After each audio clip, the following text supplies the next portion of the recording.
ಗೆಳೆಯರೇ, ನಾವು ಮೂರ್ಖ ಮಾನವರು.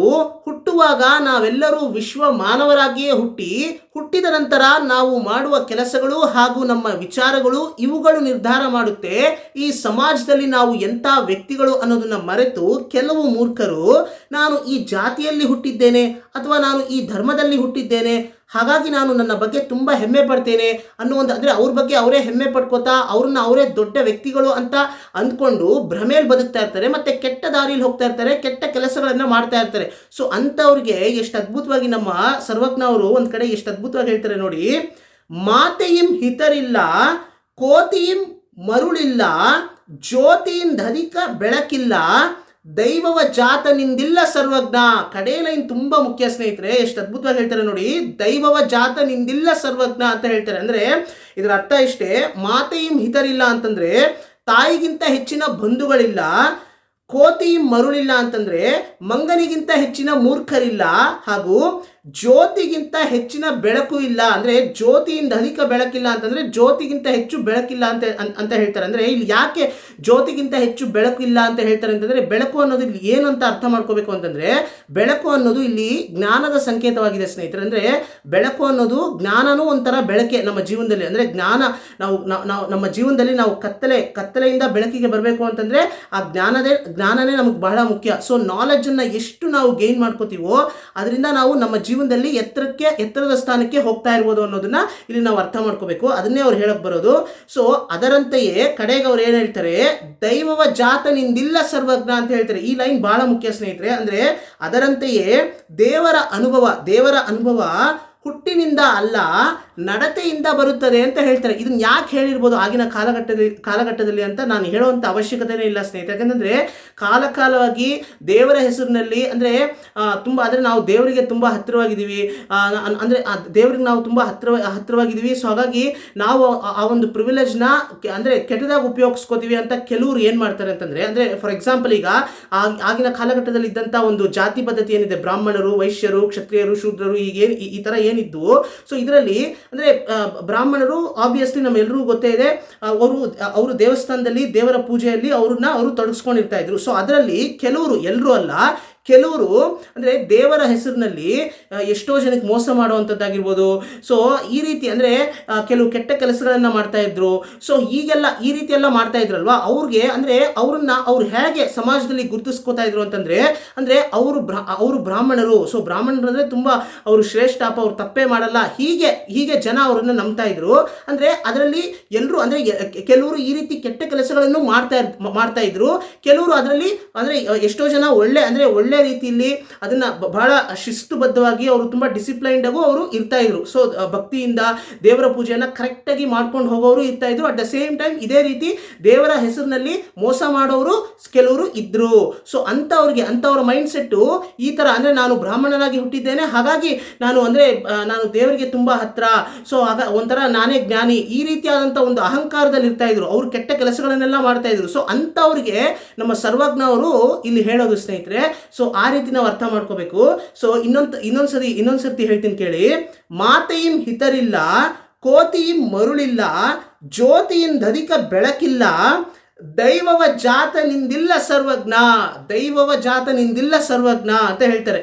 ಸೊ ಇದೇ ರೀತಿ ಅಂದರೆ ಸಾಕಷ್ಟು ವಚನ, ಅಂದರೆ ನೀವು ವಚನ ಸಾಹಿತ್ಯವನ್ನು ಕನ್ನಡ ಸಾಹಿತ್ಯದಲ್ಲಿ ಕನ್ನಡ ಸಾಹಿತ್ಯವನ್ನು ನಮಗೆ ಸಮಯ ಸಿಕ್ಕಿದಾಗ ಆದಷ್ಟು ನಾವು ಓದ್ತಾ ಇರಬೇಕು, ತಿಳ್ಕೊತಾ ಇರಬೇಕು, ಮತ್ತಿತರರಿಗೂ ತಿಳಿಸ್ತಾ ಇರಬೇಕು. ಅಟ್ ದ ಸೇಮ್ ಟೈಮ್ ವಚನ ಸಾಹಿತ್ಯವನ್ನು ಬಹಳ ಮುಖ್ಯವಾಗಿ ಓದಬೇಕು ಅಂತ ಹೇಳ್ತೀನಿ ಸ್ನೇಹಿತರೆ. ಬಿಕಾಸ್ ನಮ್ಮ ವಚನಕಾರರು ಆಗಿನ ಕಾಲಘಟ್ಟದಲ್ಲಿ ನಿಜವಾದ ಭಕ್ತಿ ಅಂದರೆ ಏನು, ನಿಜವಾದ ದೇವರ ಭಕ್ತಿ ಅಂದರೆ ಏನು, ಮತ್ತು ಅಂದರೆ ಸಮಾಜದಲ್ಲಿ ನಡೀತಾ ಇದ್ದಂತಹ ಎಷ್ಟೋ ಅನಾಚಾರಗಳು, ದೌರ್ಜನ್ಯಗಳು, ಇವೆಲ್ಲವನ್ನು ಕೂಡ ತಮ್ಮ ವಚನ ಸಾಹಿತ್ಯದ ಮೂಲಕವೇ ಜನಗಳಿಗೆ ಜಾಗೃತಿಯನ್ನು ಮೂಡಿಸ್ತಾ ಇದ್ರು. ಒಂಥರ ಅವರ ಥಾಟ್ ಪ್ರಾಸೆಸ್ಸೇ ಒಂಥರ ಅವರು ಚಳವಳಿ ಮಾಡಿದ್ರು. ಅಂದರೆ ವಚನ ಸಾಹಿತ್ಯದ ಮೂಲಕವೇ ಅವರು ಚಳವಳಿ ಮಾಡಿದ್ರು ಅಂತಲೇ ಹೇಳ್ಬೋದು. ಸೊ ಹೀಗಿರಬೇಕಾದ್ರೆ ನಮ್ಮ ಅವರು ಆಗಿನ ಕಾಲಘಟ್ಟದಲ್ಲಿ ಬರೆದಂತಹ ಆ ಒಂದು ವಚನಗಳೇನಿದೆ ಇವತ್ತಿಗೂ ಕೂಡ ನಮಗೆ ಸಿಗ್ತಾ ಇದೆ. ಇವತ್ತಿಗೂ ಕೂಡ ನಾವು ಅದನ್ನು ತಗೊಂಡು ಓದ್ಬೋದು.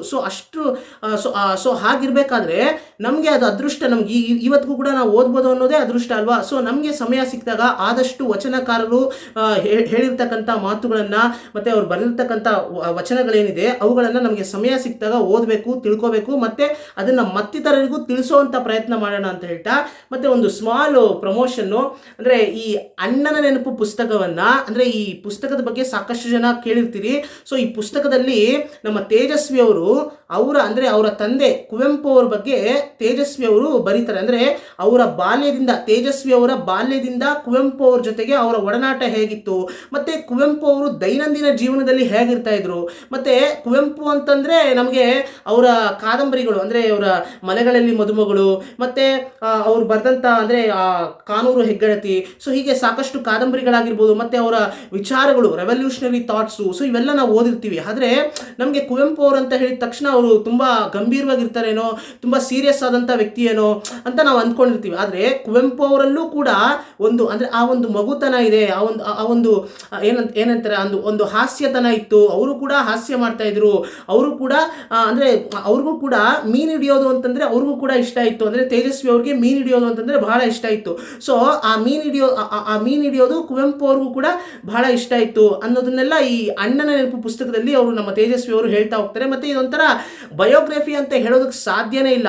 ನಮ್ಮ ತೇಜಸ್ವಿ ಅವರು ಕುವೆಂಪು ಅವ್ರ ಜೊತೆ ಅವರ ಒಡನಾಟ ಹೇಗಿತ್ತು, ಮತ್ತು ತೇಜಸ್ವಿ ಅವರ ದೃಷ್ಟಿಕೋನದಲ್ಲಿ ಕುವೆಂಪು ಅವ್ರನ್ನ ಹೇಗೆ, ಅಂದರೆ ಅವರು ಹೇಗೆ ನೋಡ್ತಾ ಇದ್ರು, ಅವ್ರು ಹೇಗೆ ಅರ್ಥ ಮಾಡ್ಕೊಂಡಿದ್ರು. ಸೊ ಕುವೆಂಪು ಅವ್ರನ್ನ ನಾವು ತೇಜಸ್ವಿ ಅವರ ದೃಷ್ಟಿಕೋನದ ಮೂಲಕ ಕುವೆಂಪು ಅವ್ರನ್ನ ಅರ್ಥ ಮಾಡ್ಕೊಳ್ಳುವಂಥ ಒಂದು ಪ್ರಯತ್ನ ಸ್ನೇಹಿತರೆ. ಬಿಕಾಸ್ ಕುವೆಂಪು ಅವರು ಅವರ ಮಹಾನ್ ವ್ಯಕ್ತಿತ್ವವನ್ನು ನಮ್ಮಂಥ ಸಾಧಾರಣ ವ್ಯಕ್ತಿಗಳು ಸಂಪೂರ್ಣವಾಗಿ ಅರ್ಥ ಮಾಡ್ಕೊಳ್ಳೋದಕ್ಕೆ ಸಾಧ್ಯನೇ ಇಲ್ಲ. ಒಂದು ಪ್ರಯತ್ನ ಅಷ್ಟೇ.